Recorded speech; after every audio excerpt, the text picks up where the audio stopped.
Since long before humans existed, I have towered over the jungle that surrounds me. They have given me a name. They call me Sigiriya, the Lion Rock. I have seen many things through the ages: murder, revenge, and reincarnation. I have been overrun by violent armies who still fight to their death to protect me. These are my warriors. But will they kill for me?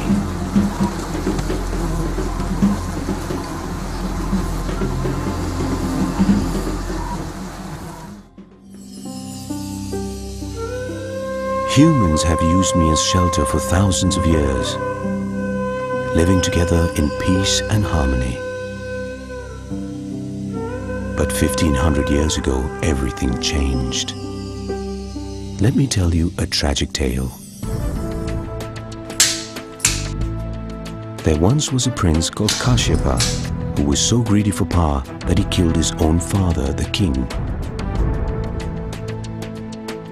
He buried him alive and came to me with his army, trying to escape from this revengeful brother. Kashyapa was scared for his life and thought I would keep him safe. And I did, for a while. Now 1500 years has passed and the king's army is long gone. But another army is still here, still ready to attack anything they see as a threat to their queen and me.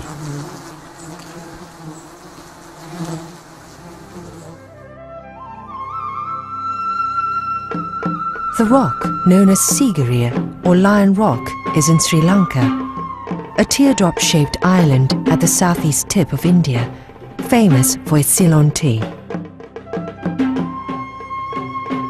Hidden from the outside world for 500 years, Sigiriya is found about 160 kilometers away from Sri Lanka's capital, Colombo. Monsoonal rains fall twice a year, determining the seasons and the migration of these bees.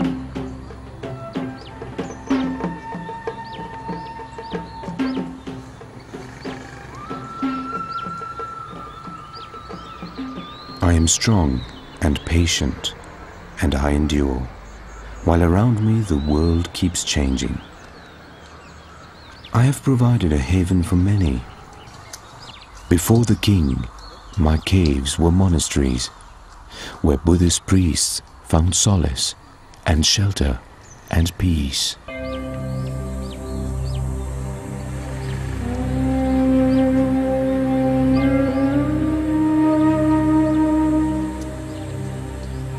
But Kashyapa the king put an end to all that.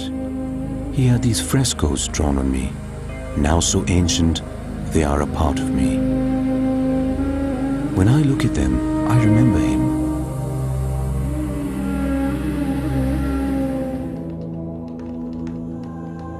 For 18 years, the king and his builders were busy. I used to be a simple rock, standing here alone. But he was a man of earthly pleasures and built gardens and fountains, palaces and pools all around me. And no king comes alone. There were soldiers and servants and hundreds of concubines who saw to his every need. I miss the peace, but it was an interesting time.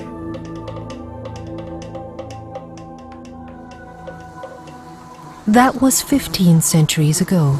Of course, the king and his soldiers are dead, but an army still lives in the rock fortress.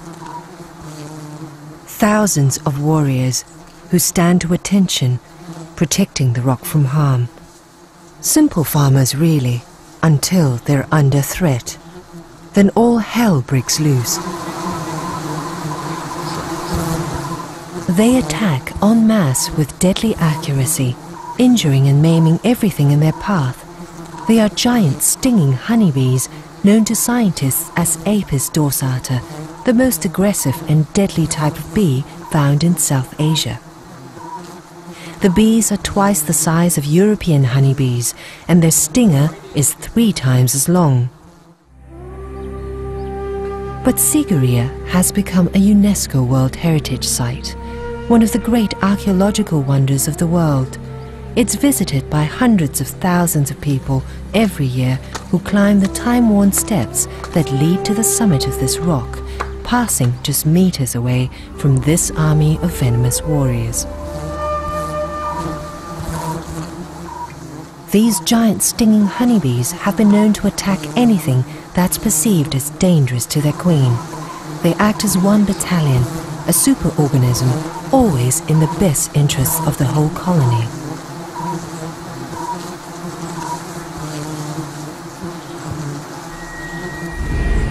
On May the 1st, 2004, a child threw a stone at one of the nests, and the bees went on a rampage.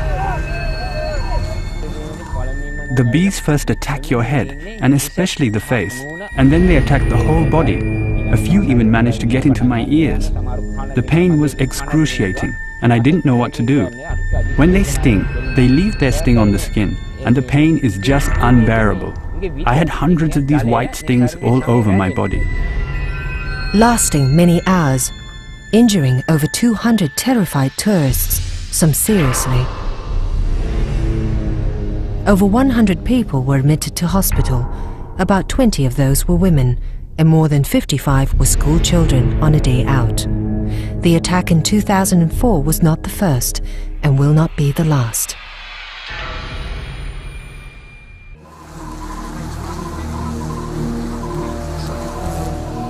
My army is always poised to defend me.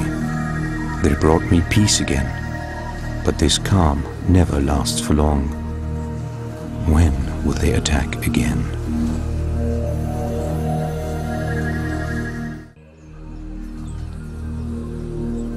I am Sigiriya, the Lion Rock. In the 5th century, I was home to Sri Lankan King Kashyapa, his queens and his concubines. I was his hideaway and his pleasure palace. The king, he died long ago, but his army is still here. Every year, when the trees blossom, they come to me, seeking food, seeking shelter. They protect me from harm.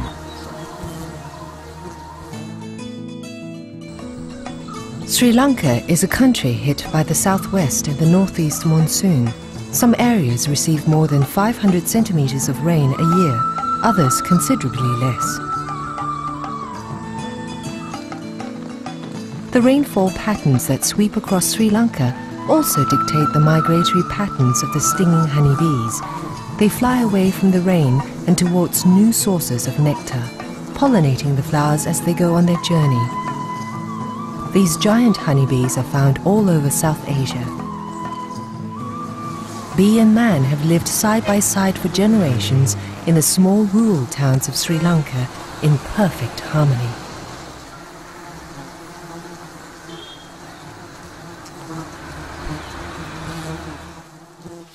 Dr. Punchiheva has studied these insects for many years and has grown to appreciate their value to the country at large. He's been an entomologist for 30 years. He's passionate about insects, but most especially about the bees. I think every child has a kind of an insect period in their life. And perhaps mine, I kept it all these years. Dr. Punchiheva splits his time between teaching at a local university and travelling around Sri Lanka studying the bees.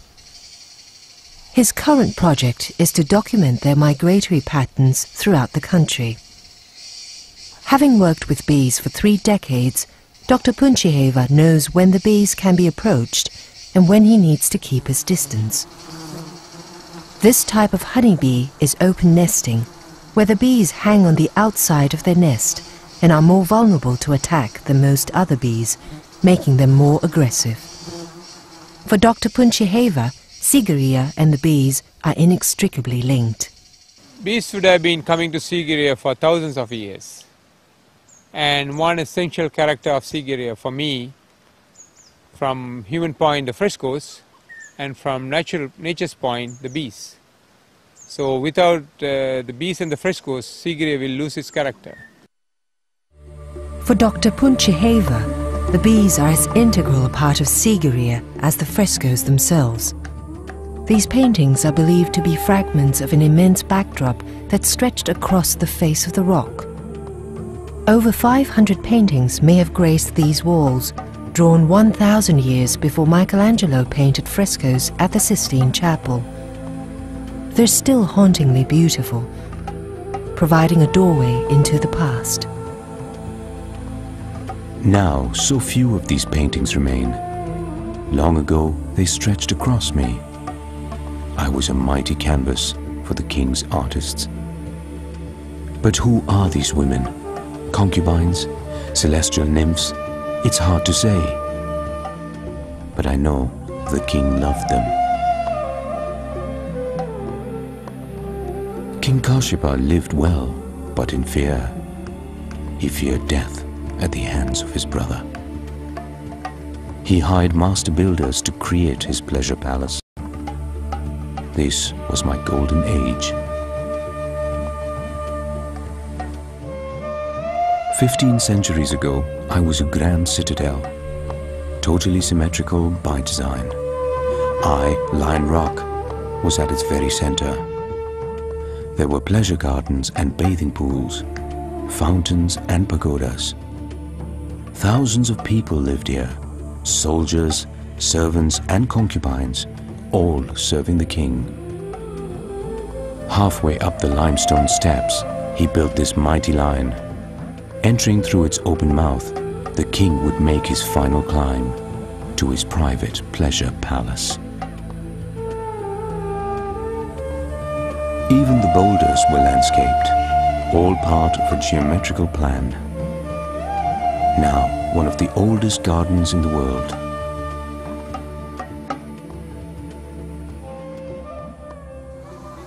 The king's soldiers died long ago, but an army still lives here, with me, protecting many things, their queen and their precious golden treasure, the honey.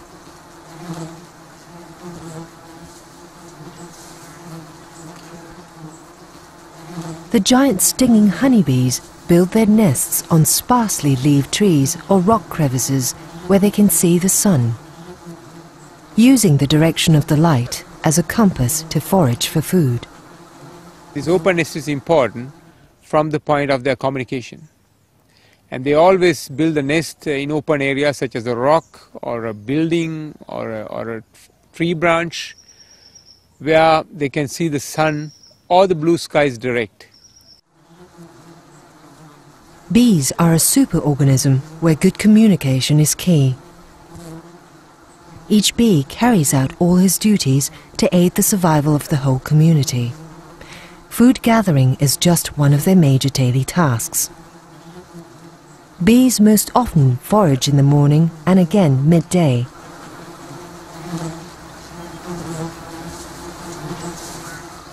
Their bodies are covered in hairs which trap the pollen grains. Nectar is sucked into their stomachs using their tongue and the pumping action of their throat.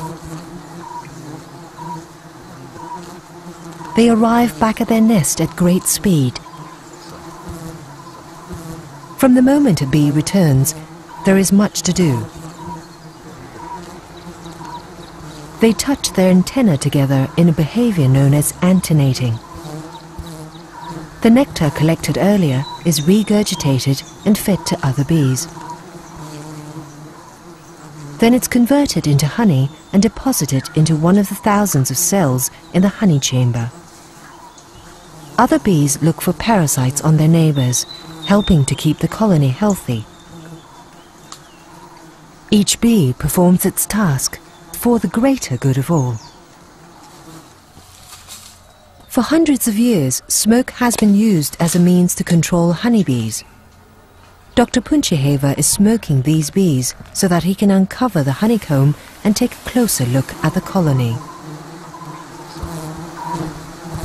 Bees get disorientated with smoke. Fearing an impending fire, they gorge on the honey.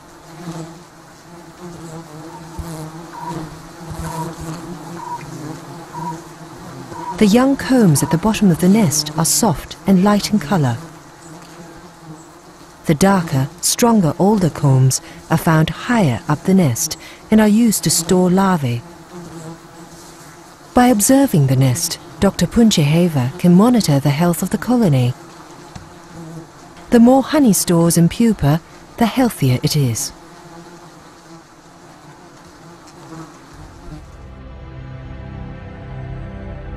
The workers produce this beautiful piece of nest architecture. Wax from their glands sculpt these perfectly symmetrical cells. The combs contain honey at the very top. Stored pollen is located further down. The queen, always hidden from view, walks up and down at the very heart of the nest, carrying out her sole responsibility, the laying of eggs for future generations. The waxy nest acting like a giant incubator for her brood.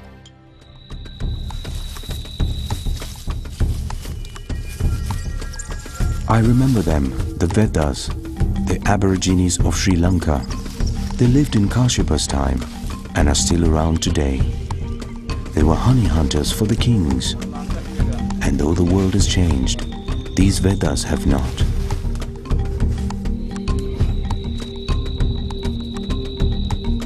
I used to watch them, finding honey in the hollows of trees.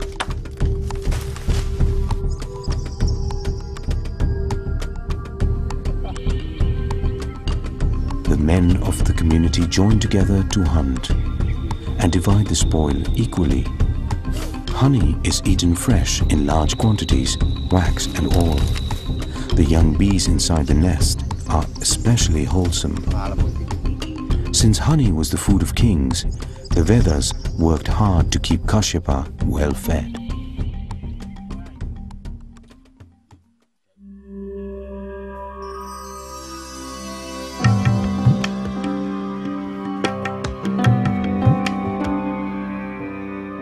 The king lived in luxury for nearly 20 years.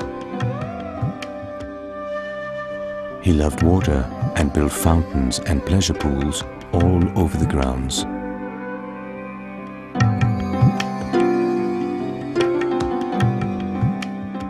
Not far from me is a man-made lake. During the rainy season, the lake would fill and may have flowed down to the water gardens. All connected, some experts believe, by an ingenious network of underground pipes.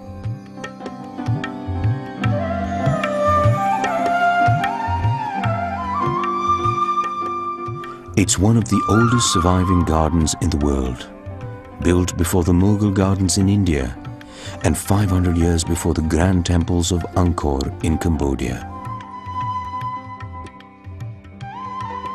I used to see the king watching his concubines frolicking in the pools. Incredibly, the fountains still work today, during the rainy months between November and January.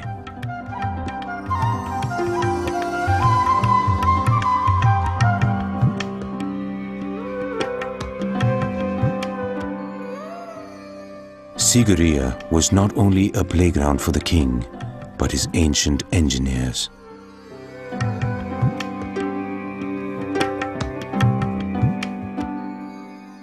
I stand tall and upright amidst jungle. The king, he built 1,000 steps to scale me. Not an easy climb, even today. Halfway up the rock, he built a mirror wall. On one wall was painted topless nymphs, whilst the other was polished over and over again until the surface reflected them. So as he walked between these walls, women surrounded him.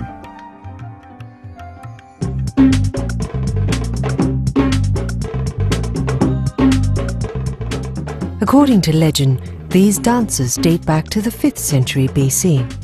It was a ritual created to rid the king of a magic spell. But dancing is not just confined to humans.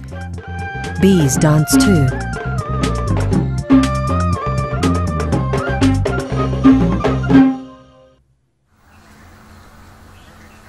Bees have two main ways of communicating with each other. One is physical and the other is chemical. The physical communication appears as a series of dances. It's a way of informing nestmates about the location of new food. These highly aggressive insects are like well-trained pets in his expert hands. By feeding them on sweetened rose water, Dr. Punchiheva can observe them up close. Because of this communication system, when one bee finds a new source of food, it can mobilize hundreds of other workers from the colony in minutes. The landing bee with the new food source, with the new food from the new source, will just run on the comb and butting into the nestmates and saying, "Hey, I found some food," and they all get excited. And then she offers the food to another bee, at which point several of her nestmates closely watch her. The bee's repertoire involves 3 dances. Dr. Punchiheva finds that the distance from the food source determines the dance. The round dance signifies that food is within 3 meters of the nest. The sickle dance, that food is up to 5 meters away.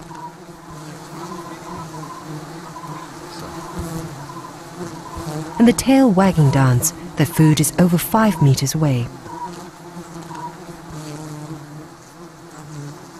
With distance conveyed, the bees now need to communicate direction. Here, they align their bodies at the same angle as the food. Now the rest of the colony knows both the direction and distance, the feasting can begin.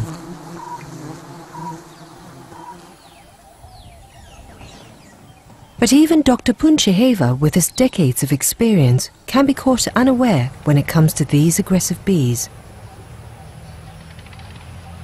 As he approaches this 30-meter tree, a hungry lizard has a similar idea.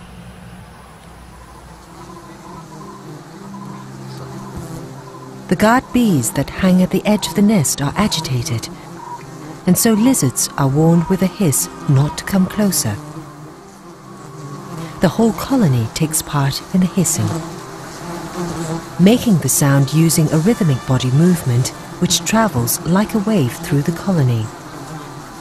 If the lizard proceeds in this venture, not only he, but also Dr. Punchiheva standing at the base of the tree will face the wrath of the honeybee. These waves ripple across the colony, raising the alarm.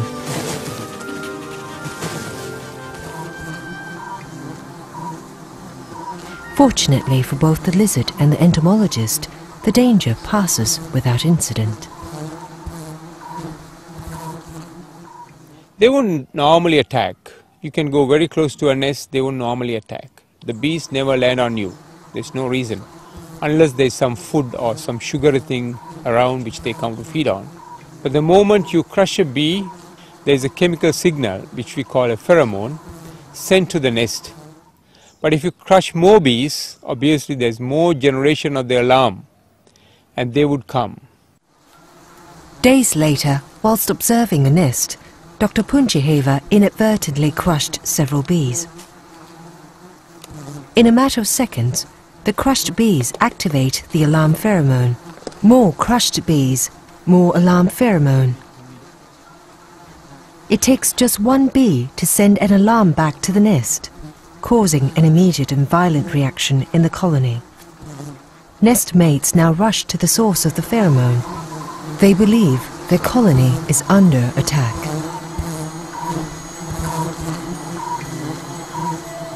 Of the 3 species of honeybees in South Asia, the Apis dorsata is by far the most aggressive and deadly. 3/4 of the worker population of bees is engaged in defense.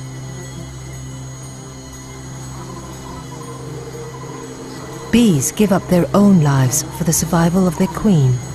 sometimes sacrificing thousands of worker bees to save one queen. When under attack, they thin out this bee blanket.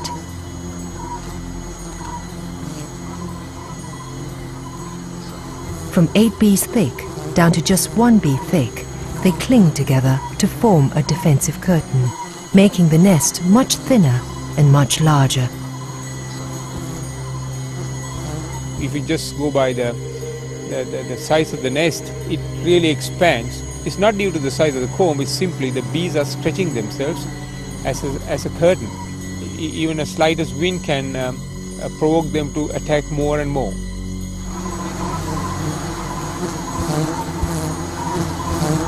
The nest can expand to 20 to 30 centimeters from the comb, allowing the bees to instantly respond to the threat. Dr. Punchiheva was bitten over a dozen times through his protective armor. A terrifying exhibition of defense at its most aggressive. The victims in Sigiriya were less fortunate. With no protective suits, they were totally unprepared to face these ferocious warriors.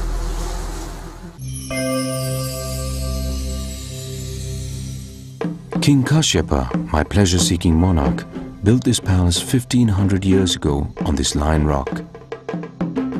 And though he had many vices, he was a spiritual man. From where I stand, I see where his monastery once stood. The ancient temple is gone, but a Buddha still lies there, in peace and tranquility. Though 1500 years have passed since King Kashyapa lived at Sigiriya, Buddhism has remained a strong force in the country. Visits to the temple and the offering of food to the priests are still very much part of everyday life. Buddhist monks are invited to a home on special occasions. The monks come in a procession in order of seniority. A relic casket is borne on the head of a layman.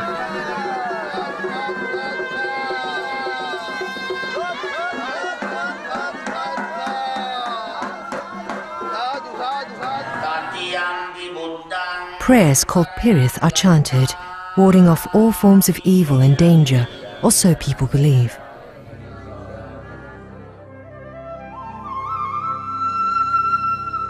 One of the main pillars of Buddhism is reincarnation, the belief that life is a circle. There is no beginning and no end, just a passing of souls through successive physical bodies. So the human mind travels and ends at this unconscious state. And after that state is his rebirth. And if a person's attached to a place through his soul, then he could be reborn in the same place. But we can't be sure that he will be reborn in the same image. The image changes. It can be human, it can be some other animal, or even a spirit.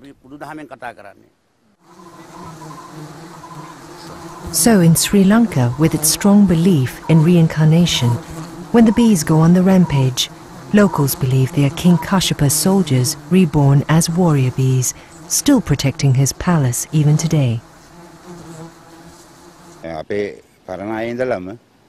From ancient times, there's a belief that the bees in Sigiriya are the reincarnated soldiers of King Kashyapa, born to protect the rock. We believe that they do a service by attacking people sometimes who behave inappropriately or when people cause harm to the treasures at Sigiriya.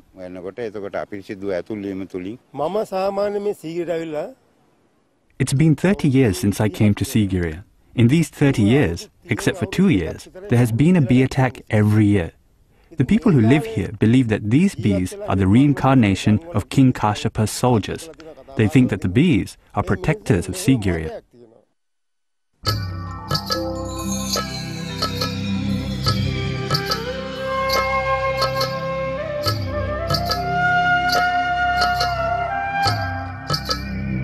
King Kashyapa was always fearful of his brother, out for revenge for the murder of their father. So the king built high walls and moats and guard posts on my grounds. believing they would keep him safe. And they did, for a while. Broad moats lined with granite blocks stretched out over 2 miles. They even teemed with crocodiles. Stone walls enclosed my city. Boulders became guard posts. These ancient brick walls exist today. Of others, just the grooves remain.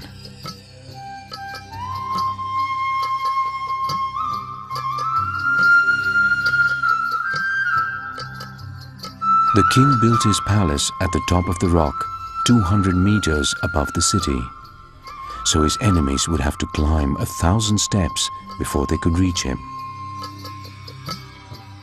Guarding the entrance to his palace was this magnificent lion. That's how I got my name. Time has eroded this huge creature. Now only its paws remain. The king was a secretive man and feared for his life. He took only his queens with him beyond the Lion Rock, building his palace at my highest peak. The lion staircase spirals its way to the summit and the king's pleasure palace. It was like being on top of the world. Stretching over 3 acres, an inner palace to the west, palace gardens to the south, all meeting at a large rock pool. Once there were dancing terraces, a rainwater pool, a flower garden, and platforms for guards. Now, almost everything is gone.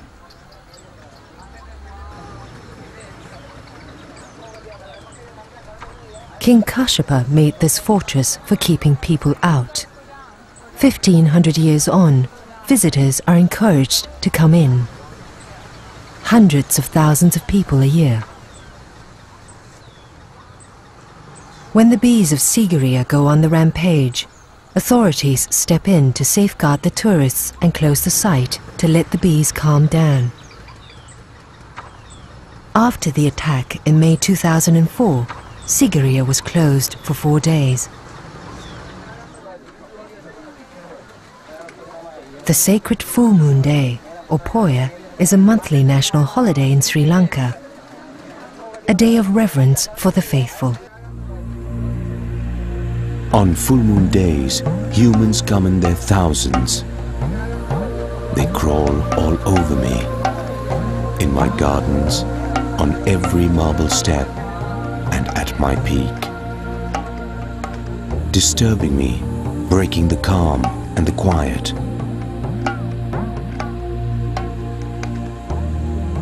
As the crowds get louder, my army grows restless.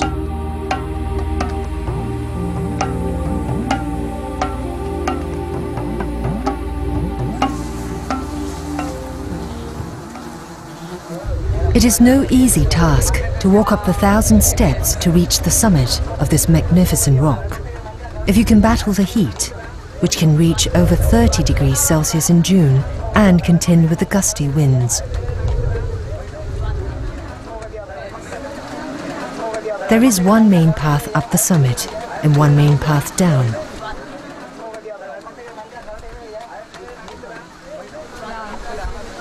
The last thing on the mind of most visitors are the army of bees who lie in wait at the Lion Rock. On days with large numbers of people, the bees grow increasingly agitated by the noise and vibrations of the crowd.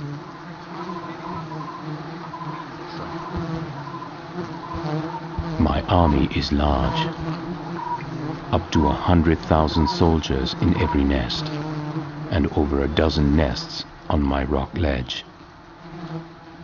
Sigiriya is home to 1 million warriors, defending their home until the bitter end.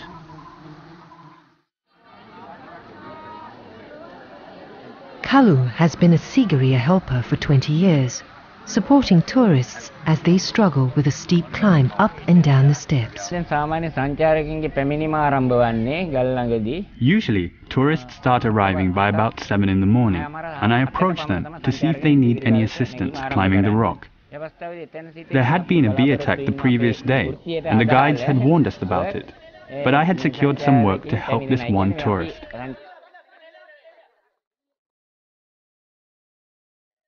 There is this one point on the Sigiriya climb where you have to climb past the nests of the bees.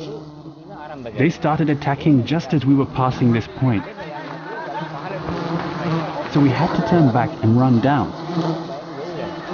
At this point, both of us were being attacked heavily. The German tourist that I was helping was very scared, and he was screaming. Despite the fact that I too was being attacked, my instinct was to think of the safety of the tourist in my care.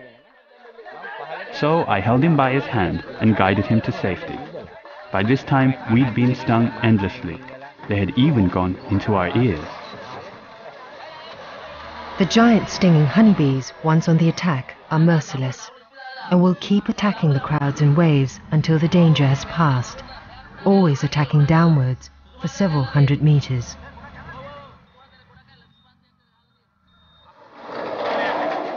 Kalu was bitten over 200 times. With this amount of venom in his body, it might have been fatal. He, along with 14 other patients, 2 of them German, were admitted to hospital. They were all stung hundreds of times.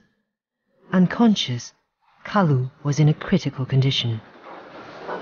A bee sting can be serious. Most people have only a mild allergic reaction to the venom. However, for some, a severe reaction called anaphylactic shock may occur. The throat may swell, blocking the airway, and the heart may stop.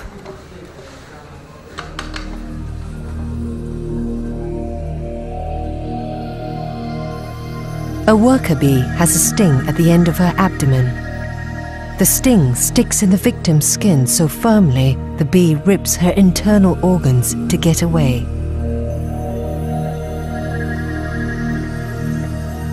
The venom continues to enter the victim from the stinger for 45 to 60 seconds. In the United States alone, more people die from insect stings than from spider or snake bites.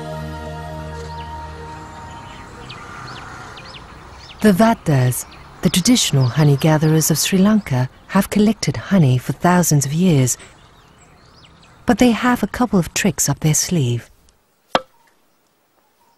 The very aggressive giant bee, they only pillage on moonless nights.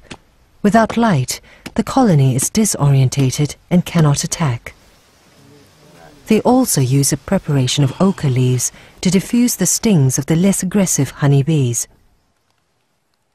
The ochre leaves are ground together with salty water and applied to neutralize the stings.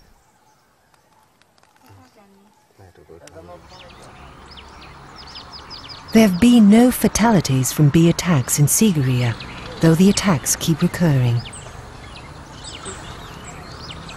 In response, the government has tried eliminating the bees.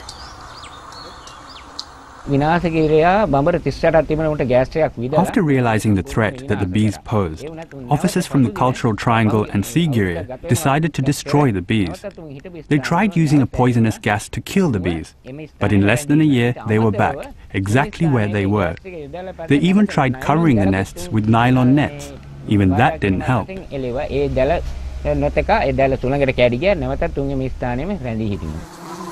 But in this Buddhist country, many believe the bees serve a divine purpose and should be left alone.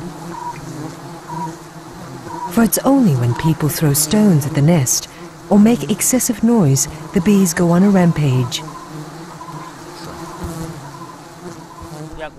People tend to disrespect this great place that our ancestors left us. King Kashyapa put his life into this and left us this incredible place. We must protect these things throughout history. So if people don't understand this and disrespect this, then these attacks will occur. කිසිම විශ්වාසයක් නැතිකමේ වරදින් තමයි මේ වගේ දේවල් සිද්ධ වෙන්නේ. My soldiers do not attack unless provoked. It is their duty to defend the king's palace. King Kashyapa lived in splendor and had many luxuries. But there was one thing he could never have, something priceless, his peace of mind. He lived in fear for his life, that he would be killed by his brother. And that day was coming.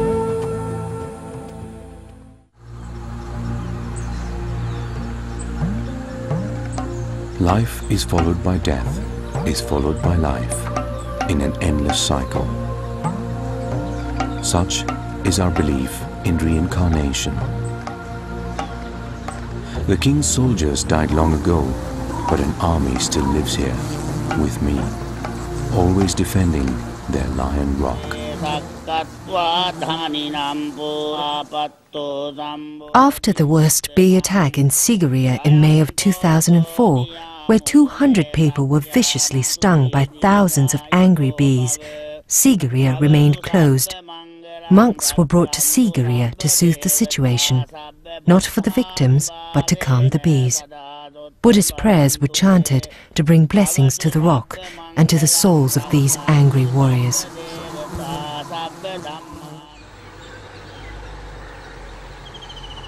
Whether depleted in numbers due to an attack or running out of food sources, the nest goes into decline.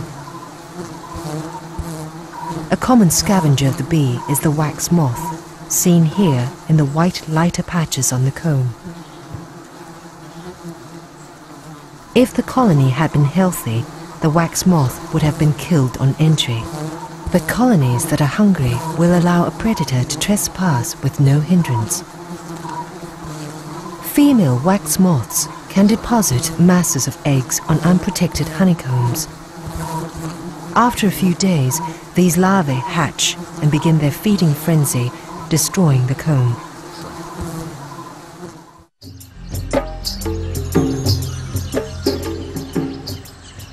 Worker bees only live for 50 days, whilst the queen lives for years.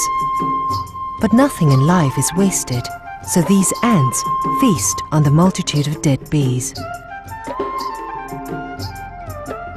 Some bees die of natural causes, others are part of an attacking army and die once they have stung their victims.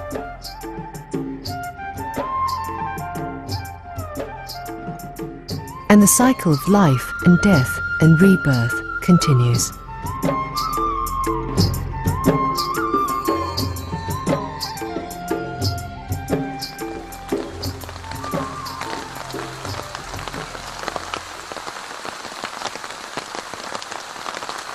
The monsoon rains fall in October, and the warrior bees leave Sigiriya.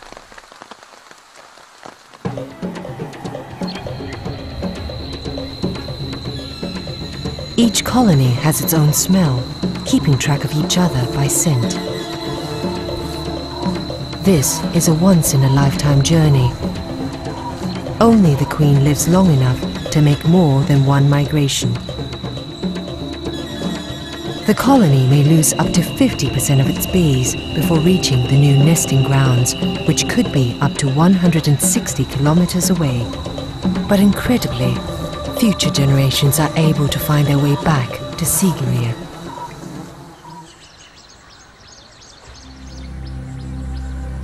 King Kashyapa lived in luxury for 18 years, surrounded by his wives, his soldiers, and his concubines. But nothing lasts forever. His brother found him at last, seeking revenge for the murder of their father. Kashyapa heard of his arrival and rode out to meet him in battle. But fate was against him. Kashyapa and his elephant hit marshy ground and turned back. His army thought he was retreating and retreated themselves. Alone suddenly and facing death at the hands of his brother, he did the honorable thing. He slit his own throat.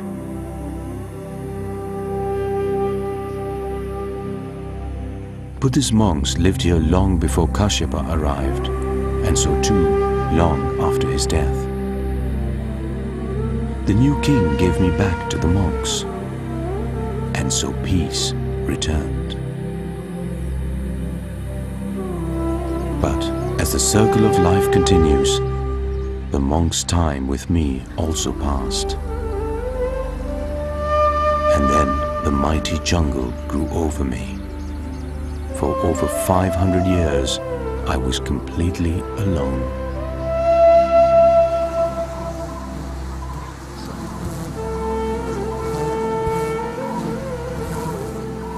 But as monks and kings and tourists come and go, the bees remain. Returning year after year in their hundreds of thousands to the exact same spot on their Lion Rock.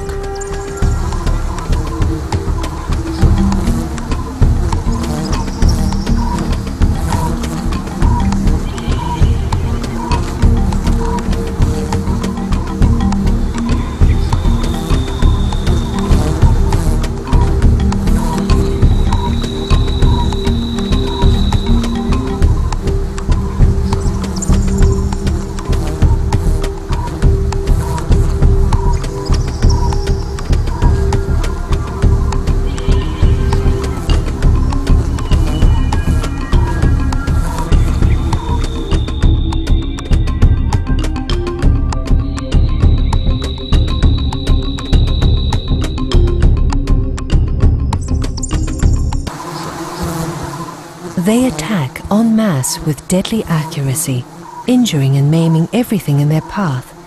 They are giant stinging honeybees, known to scientists as Apis dorsata, the most aggressive and deadly type of bee found in South Asia. The bees are twice the size of European honeybees, and their stinger is 3 times as long. But Sigiriya has become a UNESCO World Heritage Site, one of the great archaeological wonders of the world. It's visited by hundreds of thousands of people every year who climb the time-worn steps that lead to the summit of this rock, passing just meters away from this army of venomous warriors. These giant stinging honeybees have been known to attack anything that's perceived as dangerous to their queen. They act as one battalion, a superorganism, always in the best interests of the whole colony.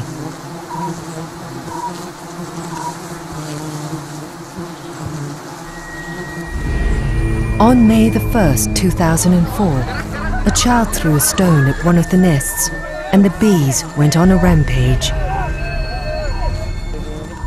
The bees first attack your head, and especially the face, and then they attack the whole body. A few even managed to get into my ears.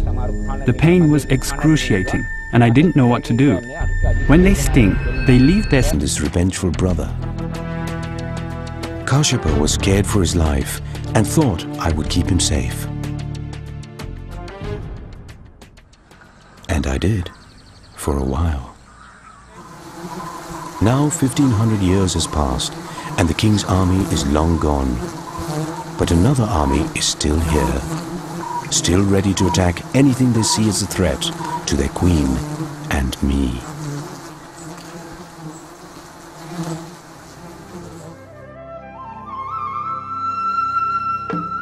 The rock, known as Sigiriya or Lion Rock, is in Sri Lanka, a teardrop-shaped island at the southeast tip of India, famous for its Ceylon tea. Hidden from the outside world for 500 years, Sigiriya is found about 160 kilometers away from Sri Lanka's capital, Colombo. Monsoonal rains fall twice a year, determining the seasons and the migration of these bees.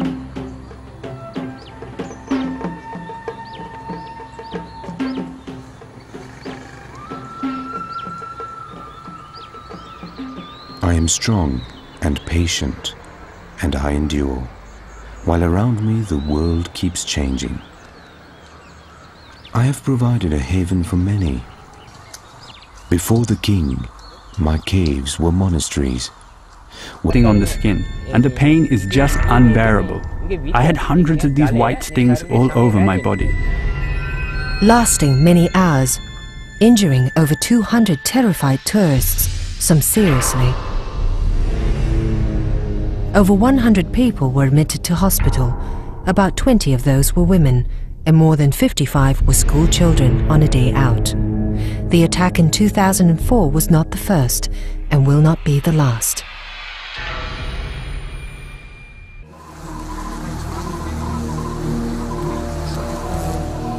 My army is always poised to defend me.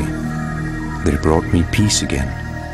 But this calm never lasts for long. When will they attack again?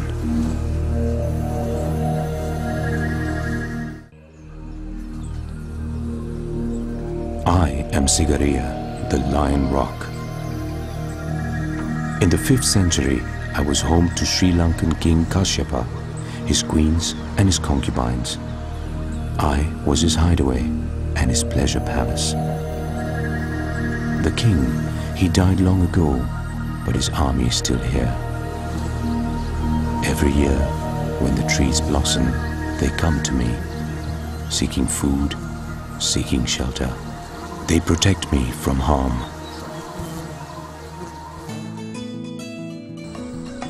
Sri Lanka is a country.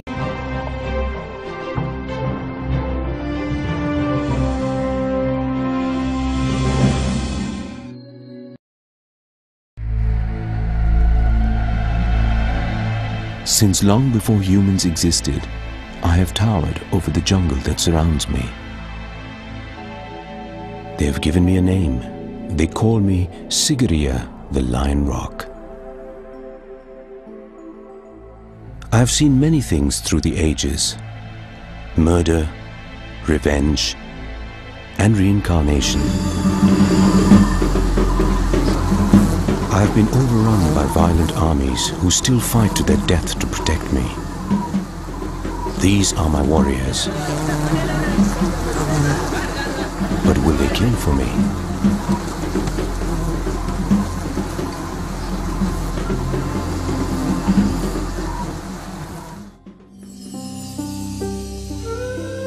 Humans have used me as shelter for thousands of years, living together in peace and harmony. But 1500 years ago, everything changed. Let me tell you a tragic tale. There once was a prince called Kashyapa who was so greedy for power that he killed his own father, the king. He buried him alive and came to me with his army, trying to escape from Buddhist priests, found solace and shelter and peace.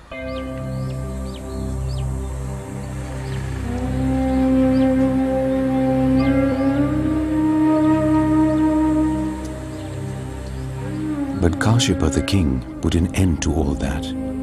He had these frescoes drawn on me, now so ancient they are a part of me. When I look at them, I remember him.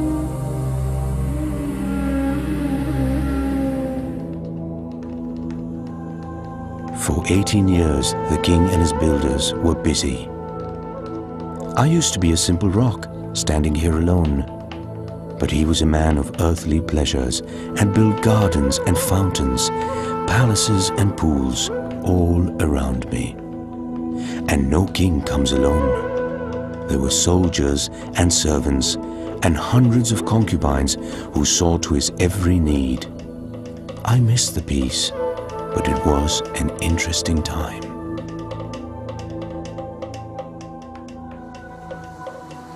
That was 15 centuries ago. Of course, the king and his soldiers are dead, but an army still lives in the rock fortress. Thousands of warriors who stand to attention, protecting the rock from harm. Simple farmers, really, until they're under threat. Then all hell breaks loose.